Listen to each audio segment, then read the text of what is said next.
Salut, c'est Black Ink. Bienvenue pour cette nouvelle vidéo de la Arkham JCE TV. Aujourd'hui, on vient clôturer les aventures de Schizotool dans la série de vidéos Loup Solitaire au travers du renouveau de la nuit de la Zélatrice. Comme d'habitude, contexte, la partie, le scénario et enfin une petite conclusion. Le contexte, vous le savez, on est dans ce challenge truand solo difficile avec l'investigateur de la campagne et le pool de cartes cumulatif. Aujourd'hui, dernière aventure de Skits. Au niveau du deck, rapidement, peu de points d'XP, très peu de points d'XP, ce qui fait que j'ai privilégié la logique de l'économie. Donc j'ai amélioré 2 Léo De Luca dans sa version XP pour gagner une ressource à chaque fois, et j'ai amélioré mon deuxième outil de crochetage de façon à aller un poil plus vite dans les enquêtes, avoir plus de possibilités d'avoir ces outils qui seront clairement ma, ma façon d'enquêter principale, clairement. Il y aurait eu d'autres choses de possibles. J'aurais pu prendre pareil truqué peut-être pour assurer certains tests, mais c'est, on va dire, moins euh, intéressant pour moi, je pense, que les outils de crochetage et Léo. C'est, on va dire que ces deux options-là sont quand même plus efficaces à long terme qu'un événement qui me servira qu'une fois parce que j'arriverai pas à cycler mon deck au cours de la partie. Toujours sur le contexte, donc du coup, nous avons notre cher Skit à flanquer de sa fidèle Lita, ou sûrement l'inverse, qui ont effectué leur ronde de nuit au travers d'Arkham pour essayer de dégoter un maximum d'informations sur ces cultistes qui préparent un mauvais coup.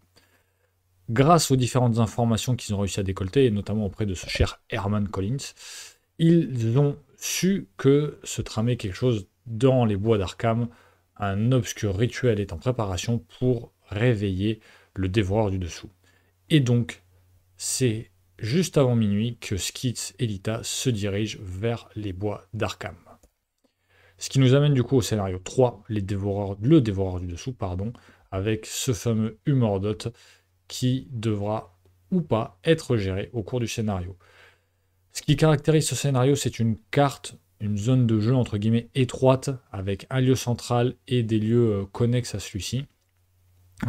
Donc on repasse systématiquement par le chemin principal. Les ennemis chasseurs, il y en a, comme je le dis, il y a beaucoup de mobs. On le sait, il y a les cultistes qui vont revenir un moment sur le chemin principal. Il y a tous ces mobs chasseurs qui peuvent venir être là, que ce soit les agents d'Astur, les agents de Shub-Niggurath, etc. Donc, globalement, les ennemis chasseurs vont être très embêtants sur ce scénario. Et voilà la fin, la conclusion numéro 1, qui est d'arrêter le rituel. Pour Skits, là, clairement, ça va être très compliqué. Il va falloir beaucoup d'enquêtes, il va falloir réussir des tests de façon répétée. Honnêtement, c'est quand même fort peu probable, d'où d'ailleurs le fait d'avoir Lita avec nous pour tenter d'avoir au moins la C3, parce que la C2, c'est-à-dire vaincre Mordot, bon, avec le renouveau en plus, ça va être particulièrement compliqué à mon avis. Donc, sans plus tarder, on va s'attaquer.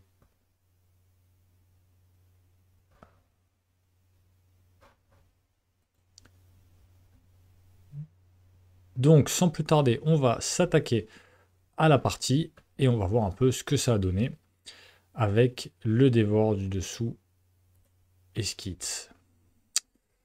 Donc, rapidement, je vous montre le Chaos Bag. Pourquoi le Chaos Bag? Parce qu'on a dû rajouter un pion, chose très ancienne, pion qui fait très très mal sur ce scénario, et notamment en difficile, vous vous en doutez.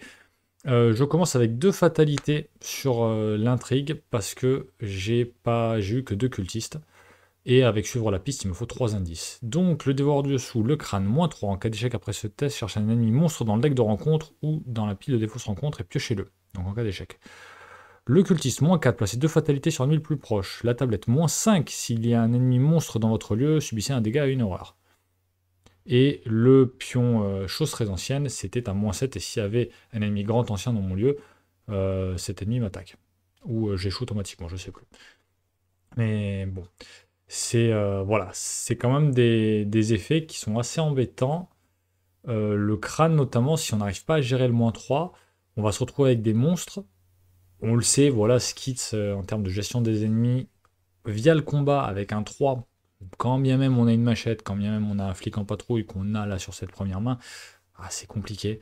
Vaut mieux éviter de d'échouer sur un crâne, et donc mieux vaut assurer au moins à plus 3. Alors le mulligan, bon bah j'ai de quoi enquêter, par contre bon j'ai voulu mulligan mon flic pour essayer d'avoir les hauts, c'est pas tip top. Ce qui est bien voilà, c'est qu'au niveau de l'enquête je suis large, mais sur le reste la main de départ est pas ouf. À noter que j'ai en cavale dès le début, carte qui peut être utile sur ce scénario, mais pas en début de scénario, donc c'est un peu dommage de l'avoir tout de suite, mais au moins si jamais elle ne se fait pas défausser de ma main, ce sera quand même intéressant de l'avoir. Donc, première action, je décide d'ouvrir le premier le bois d'Arkham. Évidemment, c'est un lieu sans indice, donc je reviens en deuxième action. C'est vrai que c'est pas de chance. C'est pas de chance, voilà, dans ce procédé de choisir les bois, bah tant pis, je suis tombé sur ce bois qui nous permet de se soigner un peu. En dernière action, j'ai posé mes outils de crochetage et j'ai la bonne surprise à ma première phase d'entretien de piocher Lita. C'est un énorme coup de chance. Ah, par contre, ce qui n'est pas une chance, c'est de commencer avec des restes pourrissants. Bon, je sais que j'ai Lita, donc j'essaie de pas me booster. De toute façon, mettre en cavale pour ça, c'était pas ouf. Zéro, donc je ne prends qu'une horreur. Je ne prends qu'une horreur, c'est quand même très très bien. Parce que si j'avais commencé en me prenant 3 horreurs d'emblée, ça aurait pas été fou. Je décide de poser Lita, logique, pour avoir mon boost en force, et du coup peut-être rentabiliser aussi mon coup vicieux. Envisager aussi de combattre les ennemis, différents agents que j'ai qui sont des monstres, eux. Et aussi pour avoir du tank, évidemment. Donc avec ce déplacement, je vais enquêter dans ce lieu, dont la particularité fait que quand je veux en sortir, il faut faire un test d'intelligence de 3, donc c'est assez embêtant, sinon on annule le déplacement. Je pioche un crâne, ce qui fait que je récupère mon indice, j'avais oublié d'incliner mes outils, euh, c'est pas bien grave. Donc j'ai réussi, et donc j'ai posé l'ITA, je me suis déplacé, j'ai enquêté, ça fait bien mes 3 actions. Pour l'instant tout va bien. Un petit courage inattendu, bien, bien, mais j'avance déjà l'intrigue, ce qui fait que je vais devoir générer un ennemi monstre déjà. Déjà, au bout de 2 tours, un monstre à gérer, et c'est notamment pour ça, évidemment, que j'avais posé l'ITA auparavant, parce qu'avec l'ITA, pour le monstre, ça veut dire que je vais lui faire 2 dégâts, plus le coup vicieux 3 dégâts, donc selon si le monstre est plus ou moins embêtant, ça devrait le faire. Donc c'est un acolyte d'Oumordot qui du coup a une fatalité sur lui, de par l'effet de l'intrigue, et il est généré dans le chemin principal. Donc bon, on continue. Il a 3 points de vie, donc encore une fois, l'ITA plus coup vicieux, ça passe, sans avoir d'arme quelconque. Et dans ma phase du mythe, je pioche un disciple du dévoreur que je décide de placer sur un des bois d'Arkham qui me reste. Le disciple du dévoreur, comme je ne suis plus à l'intrigue 1, ben, je dois faire ces 2 effets, c'est-à-dire d'une part lui mettre une fatalité sur lui, et ensuite mettre un de mes indices sur son lieu. Donc bon, quelque part c'est pas trop embêtant parce que c'est un lieu que j'ai pas encore fait, donc il y aura 2 indices dessus. Euh, mais c'est sûr que c'est un peu dommage d'avoir perdu son indice, ça me fait perdre une action. Globalement, c'est ça. Alors, du coup, face à cela, je réfléchis un peu. Qu'est-ce qui vaut mieux? Il y a 2 fatalités. Laquelle gérer? Est-ce que je dois les gérer ou est-ce que j'essaie de tracer en essayant d'esquiver les ennemis, de les fuir, pardon, pour enquêter et aller le plus vite possible? Est-ce que on peut envisager un gain d'action assez important pour faire fi de ces fatalités? C'est la question est valable, je me pose la question de en cavale notamment, mais c'est dommage, ça serait dommage de la jouer maintenant, comme il n'y a qu'un seul ennemi dessus. Euh, et par ailleurs, voilà, avec l'ITA plus coup vicieux, je ne peux gérer que l'acolyte, sachant qu'avec l'intrigue 2, les ennemis ont plus 1 de valeur de combat. Donc c'est assez dommage. Je décide déjà d'essayer de sortir du lieu, je dois faire mon test d'intelligence avant. Je me booste à plus 3, je suis à 6 contre 3, je pioche un G0, ça passe. Je suis donc engagé par l'acolyte du Mordot et je vais essayer de l'esquiver.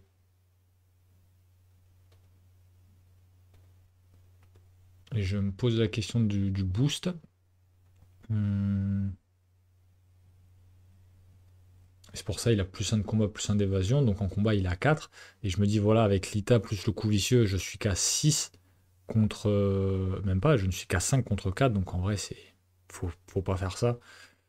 Et sur l'esquive, bah, je suis à 4 contre 3 du coup. 4 contre 3, donc pareil, c'est pas la folie. Mais est-ce que ça vaut le coup de tenter le coup vicieux et du coup de risquer de le perdre? Non. Pour moi, non. Surtout que je peux utiliser ma capa, je peux tenter d'esquiver 2 fois. C'est pas bien grave, et au pire, j'ai l'ITA pour tanker sur une phase des ennemis. Euh, mais c'est un choix qui n'est pas facile parce qu'il y a cette question des fatalités, le fait de déjà avoir perdu 2 tours. Je décide du coup d'esquiver, j'ai pioché un 0. Bon, c'est de la chance. Euh, et du coup, un déplacement, une fuite, et je vais me redéplacer, logiquement, pour pas avoir à me refarcir la colite du Mordotte. Je vais aller dans les lieux bois, donc avec le disciple du devoir qui m'engage. Là, attention, du coup, j'ai révélé le lieu, et comme j'avais mis l'indice sur la face non révélée, il n'a pas pris en compte l'indice. Il y a 2 indices sur le lieu. C'est voilà, c'est le script qui ne le prend pas en compte, mais il y a bien 2 indices sur le lieu. Du coup, pendant la phase je me pose la question de faire une action supplémentaire pour essayer de l'esquiver en payant 2. Ça, il aurait 2, moi j'aurais 4. Ça vaut peut-être le coup. Oui, c'est ça, j'utilise la capa de Skits. Ou peut-être que j'essaie de le. Non, il a 3, ça fait quand même 4. Se repose la même question, 4 contre 4 ou 5 contre 4. Quoi qu'il en soit, je reviens sur ce que j'ai dit, je n'ai pas dépensé mes ressources et j'ai tanké un dégât avec l'ITA. Je pioche le masque du Mordotte qui est utile. Qui est utile pourquoi? Parce que certes, ça me fait placer une fatalité sur le disciple du dévoreur, mais ça le rend distant. Alors oui, il a 2 points de vie en plus, donc il a 3 points de vie, mais ça le rend distant, donc il est plus engagé avec moi.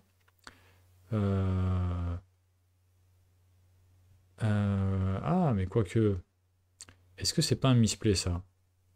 Parce qu'il est engagé, oui, il gagne distant, mais il est quand même déjà engagé. Donc là, c'est un misplay. Il est déjà engagé et la carte ne dit nullement qu'il faut le désengager. Donc certes, il gagne distant, mais il est quand même engagé. Donc là, honnêtement, c'est une erreur. Là, c'est une erreur. Donc bah, désolé. C'est clairement un misplay. Il aurait pas dû se désengager de moi. Et j'aurais dû le gérer ou à tout le moins l'esquiver et utiliser une action pour l'esquiver. Donc là, bah, désolé, je ne peux pas revenir en arrière. Je décide de poser Léo en première action. Je décide d'enquêter du coup avec mes outils de crochetage une première fois. Je récupère l'indice. Là, il reste un indice qui est l'indice originel sur le lieu et non pas celui que j'avais déplacé. Ah, c'est dommage ce misplay de l'avoir désengagé. À moins qu'il faudrait que je relise la carte, je suis passé un peu vite dessus. Peut-être que c'est marqué désengagé, mais il ne me semble pas. Donc là, la question se pose, comment récupérer cet indice? Est-ce que je le tente, sachant que j'ai deux tests de possibles. Donc première fois, je le tente comme ça, 3 contre 2, ça marche pas avec la chose très ancienne. Je le retente et je pioche un -1. Heureusement, la chose très ancienne, j'avais pas d'ennemi grand ancien avec moi. Donc j'ai fait mes 4 actions puisque j'ai posé Léo et j'ai enquêté 3 fois. Une réussite avec les outils, un échec et une réussite. Phase d'entretien. Donc là, en clair, j'aurais pas été. J'aurais pas dû être désengagé de lui. Bon. Bref, tout ça pour dire qu'à côté, ben, on avance parce que j'ai décidé de ne pas gérer les fatalités. Ce qui fait que on avance et je vais devoir aller chercher.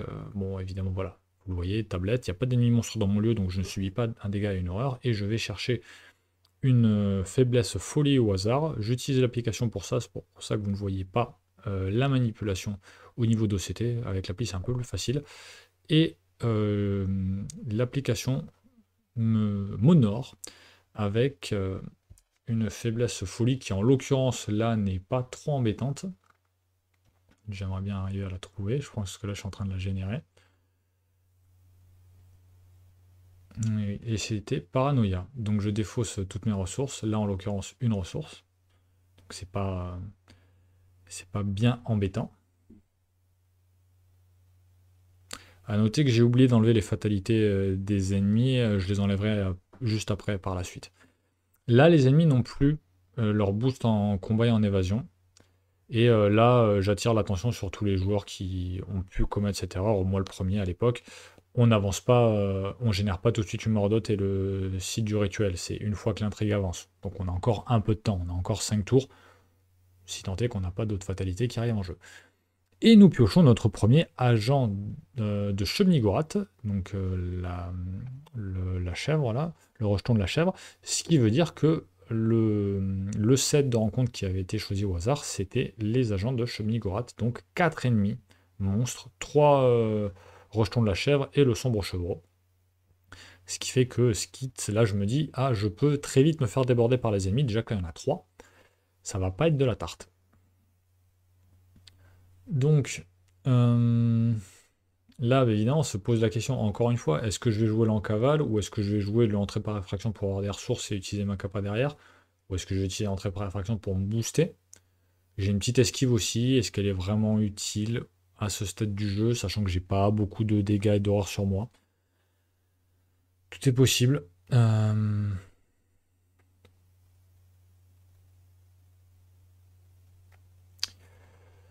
En tout cas, ouais, sur le disciple du dévoreur, bah, j'aurais dû tenter de l'esquiver. Sinon, j'aurais pris des attaques d'opportunité. C'est fait, la partie a été jouée. C'est entre guillemets non valable. Mais bon, il va falloir faire, il va falloir faire avec. C'est bien dommage. C'est vrai que j'ai pas fait gaffe sur le coup. Bon, ça aurait modifié quand même quelques trucs, hein. Peut-être que ça m'aurait forcé à jouer en cavale ici. Si je l'avais pas géré par le combat ou quoi que ce soit.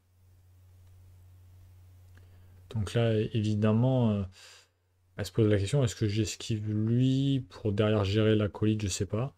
Donc j'essaie de l'esquiver en me boostant avec entrée par effraction pour essayer d'assurer le test à 6 contre 2. Un échec automatique, il fallait bien le voir. Donc c'est bien dommage. Je décide de l'esquiver sans rien.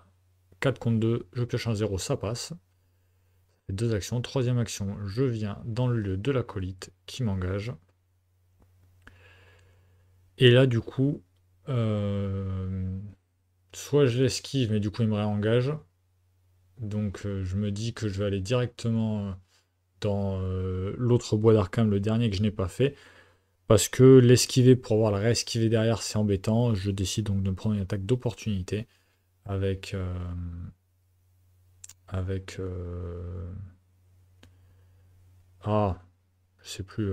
Bon, moi et Lita qui prennent. J'arrive dans ce lieu qui demande un test de volonté, que j'échoue évidemment, ce qui me donne un dégât et une horreur que je mets sur Léo.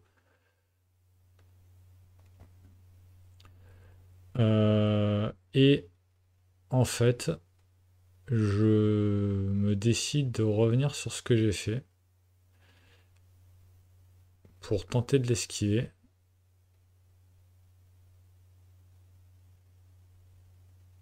Mais et je pense que j'ai mal compté mes actions parce que j'ai esquivé 2 fois, j'ai bougé et j'ai esquivé et je ne peux pas. Ouais, ah là il y a une erreur de comptage d'actions, décidément, c'est pas une bonne partie. Je me suis rajouté une action. Ah oui, mais non. Oh non, là c'est un peu le bordel. Je me suis rajouté une action.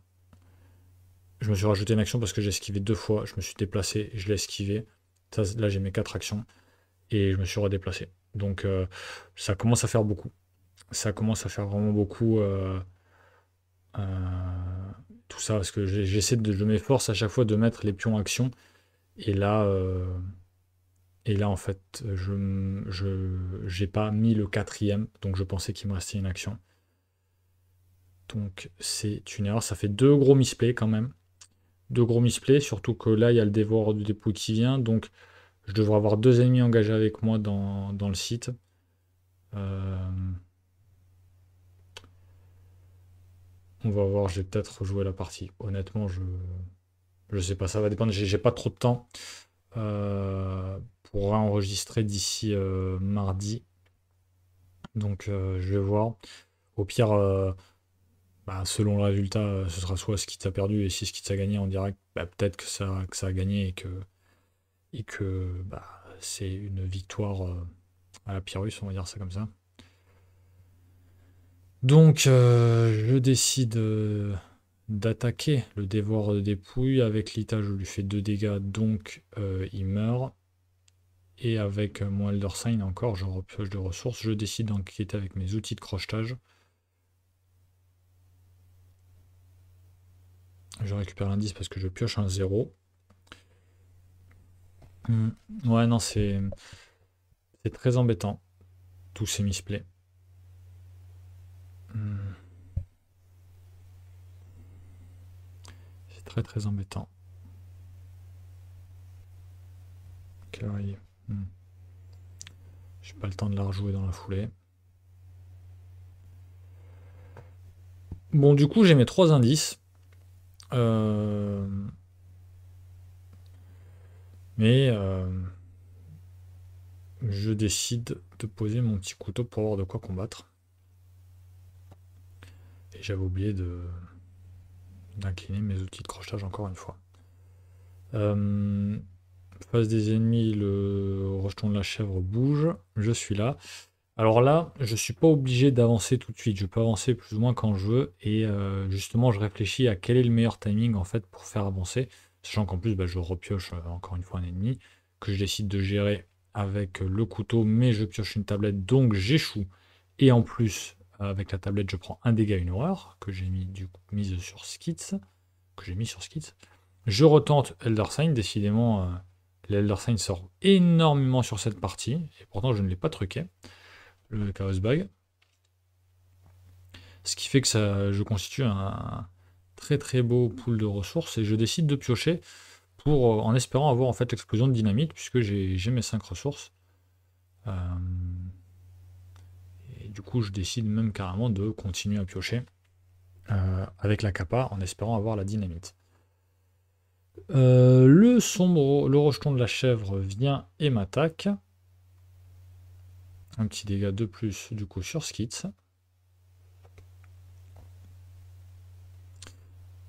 Le flic en patrouille.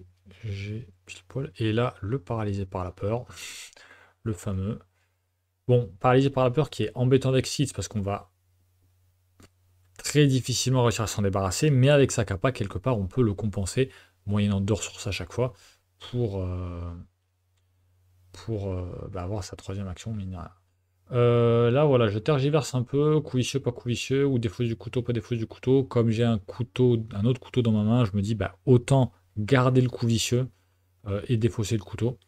Une ressource, c'est pas bien grave. Un coup vicieux, c'est peut-être plus embêtant. Bon, je tergiverse et je finis par choisir le coup vicieux. Euh, Ce qui, avec le -3, ça passe. Il prend ses 3 dégâts. Et je mets bien l'horreur parce que je l'ai vaincu.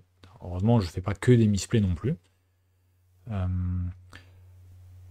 Après, bon, l'acolyte, on est d'accord, il devrait être là, il devrait m'embêter.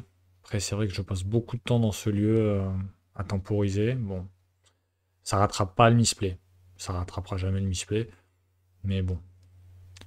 Je continue à fouiller, à trifouiller dans mon deck pour essayer de piocher. Je refais ma capa, moyennant 2 ressources, parce qu'à la phase d'entretien, je sais que j'en aurai une pour avoir les 5.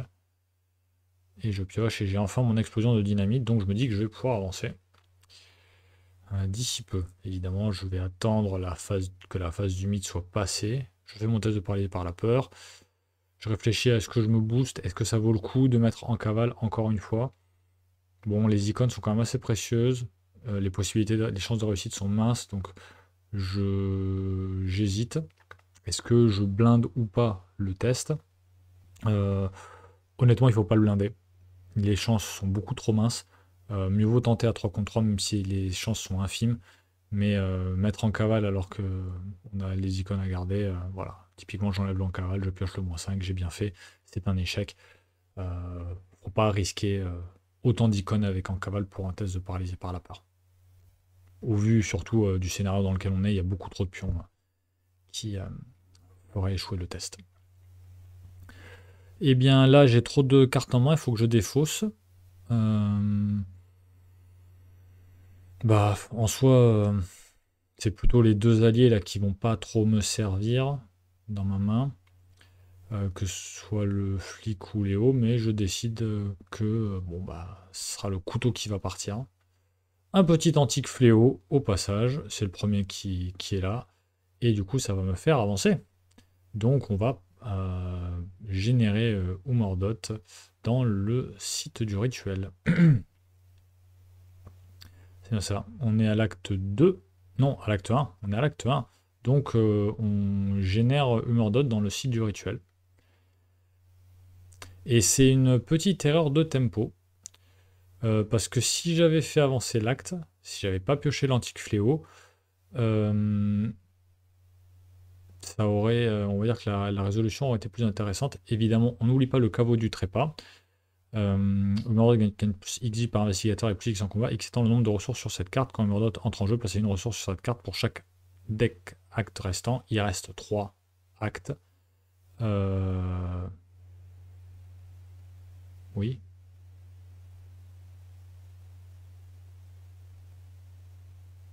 Donc globalement, bah voilà, 3 ressources. Donc ça pénalise, voilà, c'est un peu la chose que les designers ont mis en place pour contrer cette stratégie qu'il y avait de temporiser, de gérer tous les cultistes d'un coup avec une dynamite justement, pour rendre Umordot plus difficile à tuer. Parce que sinon, bah, il y avait beaucoup de gens qui décidaient en fait de vaincre Umordot en temporisant en fait avant d'aller le gérer. Donc c'est ce qui est venu contrer ça.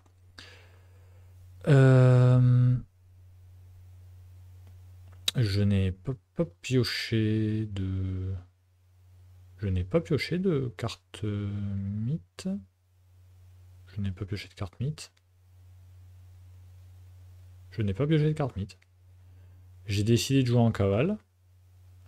Je prends mes 2 actions pour me déplacer à cause du paralysie par la peur. L'acolyte m'engage mais ne m'attaque pas. 3e action, je me déplace avec Skits. Ah mais non, et je n'ai pas pris de carte mythe parce que c'est un antique fléau, c'est normal. Je me déplace avec Skits en 3e action. J'ai ma 4e action de Léo De Luca. Pour en fait lui balancer l'ITA. Attention, ce n'est pas une discussion, donc on est censé se prendre une attaque d'opportunité, et du coup je paie 1 en jouant ma petite esquive de façon à ne pas avoir l'attaque d'opportunité de Mordot, quand bien même je pense que j'aurais pu la tanker. Non, j'aurais pas pu la tanker. Donc voilà. Voilà. Voilà pour cette partie qui, comme je vous l'ai dit, du coup, est pas valide. Pas valide à 2 égards. Premièrement, le masque de Mordot attaché au disciple du dévoreur qui, du coup, devient distant mais n'est pas désengagé. Bon, j'ai pas vérifié, mais de mémoire, il n'y a pas désengagé dans le texte. Donc ça, c'est bien dommage parce que mine de rien, ça m'aurait obligé à essayer de l'esquiver. Il avait une valeur d'esquive du coup de 2. Bon, je dis pas que j'ai pas géré les fatalités, donc bon, ça aurait pu, ça m'aurait enlevé une action. Cette action, bon, ce serait répercuté, j'aurais pioché moins de cartes quand j'ai temporisé dans le dernier lieu bois d'Arkham. Bon, on va dire que à terme, ça n'aurait pas modifié énormément la partie, puisque bon, on peut admettre que j'aurais réussi à l'esquiver. Par contre, ce qui est plus embêtant, c'est le 2e misplay, là où je me rajoute une action, et que du coup, en plus, je suis un micmac, j'aurais pas dû faire ça. Je suis un micmac quand je rentre dans le site du rituel qui nécessite le test de volonté. Je me dis, bah non, en fait, c'était plus efficace de esquiver l'acolyte parce que j'avais une action restante. Or, il ne m'en restait pas et je n'avais pas de ressources pour utiliser ma capacité. Ce qui fait que du coup, bah, je prends 5 actions alors que j'en ai que 4. Et je laisse l'acolyte dans dans le chemin principal, là où il aurait dû être avec moi, si j'avais choisi de me déplacer, si je n'avais pas fait d'erreur. Il aurait dû être avec moi dans le bois d'Arkham, ou alors je l'aurais esquivé, il m'aurait réengagé à la phase d'après, j'aurais re-esquivé, je me serais déplacé. Ça, par contre, c'est quand même plus embêtant parce que dans le cas où j'aurais choisi, où j'aurais persisté dans ce que j'ai fait au début, c'est-à-dire de tolérer l'attaque d'opportunité et me déplacer dans le bois d'Arkham, j'aurais eu à gérer coup sur coup et l'acolyte et un dévoreur de dépouilles, plus un autre dévoreur de dépouilles. Donc là, au vu du nombre de tests qui auraient été engendrés en plus, etc., honnêtement, je pense que les choses auraient été vraiment différentes. Typiquement, lorsque ma main était trop importante, j'aurais jamais viré le couteau, je l'aurais gardé. J'aurais peut-être viré Léo ou le flic en patrouille. Euh, mais là, c'est clair que, ok, Skid a réussi à balancer l'ITA. Donc Skid a gagné la campagne, en tout cas a survécu, et traumatisé de par la conclusion C3, puisque du coup c'est deux traumatismes physiques et deux traumatismes mentaux, si mes souvenirs sont bons. Voilà, c'est une victoire clairement en demi-teinte au vu des deux misplays majeurs que j'ai commis, qui ne sont pas acceptables. Donc comme je le dis, je vais voir. Je suis assez contraint par le temps en ce moment, donc je ne sais pas si je vais réussir à réenregistrer, à refaire une partie, à réenregistrer derrière. Quoi qu'il en soit, si jamais c'est cette vidéo qui apparaît, bon bah désolé. Désolé pour ces misplays. Vous m'en excuserez, je tâcherai sur les prochaines vidéos de vérifier ça et d'essayer d'avoir un peu plus de temps pour réenregistrer derrière et ne pas vous laisser ce genre de partie. Globalement, sur la campagne, bon, on le voit, encore une fois, misplay mis à part, Skis arrive à s'en sortir, c'est difficile, mais on y arrive. On y arrive alors qu'on a très très peu d'XP, mine de rien. J'ai réussi à améliorer du coup un charisme, donc 3 XP, 2 Léo Deluca, donc 5 XP, un flic, donc 7 XP, et 2 outils de crochage, donc 9 XP. Voilà, un total de 9 XP sur la campagne. C'est vraiment pas la folie. Skits n'était pas taillé pour réussir à interrompre le rituel, malgré le gain d'action. Avec le nombre de mobs, et il y a eu quelques mobs, mais pas forcément les plus embêtants, qu'ils n'auraient pas réussi à arrêter le rituel. Par contre, voilà, il y a toujours cet échappatoire de sacrifier l'ITA pour calmer une Mordotte, même si c'est une victoire, encore une fois, en demi-teinte. Donc réussir la nuit zélatrice en renouveau avec Skit, c'est quand même possible, c'est pas aisé du tout. Il faut essayer de bien intégrer les scénarios, de les connaître très bien. Et encore, voilà, au vu du nombre de campagnes qu'on a aujourd'hui, on fait pas la nuit des zélatrices tous les jours quand on a une grande collection. Moi, typiquement, il y a quand même des choses dont je ne me rappelais pas. Et j'ai pas fait X parties de la nuit des zélatrices juste avant de faire cette campagne. Donc bon. Donc voilà, c'était intéressant, c'était pas facile, même si j'ai triché avec les misplays de façon involontaire. Mais bon, voilà, on peut dire que c'est un bon début pour ce challenge truand solo difficile. Je vais me permettre, hop, vous allez voir rapidement, hop, mon petit listing de run que je fais pour suivre un peu ce que je fais. Alors, les mystiques, et là, du coup, on a avec Skits, résultat, donc on a la C3.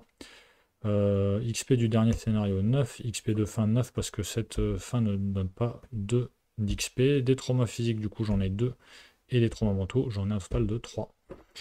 Donc, voilà, premier début, enfin début de ce challenge truand solo difficile, vous le voyez, il y a tout le reste derrière. On verra bien ce qu'on fait avec le reste. J'ai récemment posté dans l'onglet communauté de la chaîne une petite annonce pour Jenny. Je vous communiquerai le deck dans les semaines à venir. Là encore une fois, sur la semaine qui arrive et tout, ça va être très compliqué. J'aurai pas le temps de faire la vidéo, c'est quasiment certain. Mais en tout cas, comme je l'ai dit dans l'onglet communauté, je vous encourage à nous faire part des decks, des propositions de decks Jenny Barnes que vous voudriez faire pour jouer à la campagne de l'héritage de Dunwich en renouveau ou pas d'ailleurs, pour ceux qui n'ont pas le renouveau, en difficulté solo difficile, un exercice intéressant avec un pool de cartes limité pour essayer d'affronter voilà, cette deuxième campagne du jeu. J'espère que la vidéo vous a plu. Encore une fois, je suis désolé pour les misplays. J'essaierai de me concentrer davantage et de prendre un peu plus de temps sur mes parties pour éviter ce genre de choses et de le faire à des moments où je suis un peu moins pressé par le temps. Je vous dis à bientôt pour les prochaines vidéos de partie, du coup avec Jenny et l'héritage de Dunwich, ou pour les vidéos d'analyse, de recherche ésotérique, connaissances interdites ou instinct de survie. D'ici là, je vous souhaite de bonnes parties et je vous dis à bientôt. Au revoir.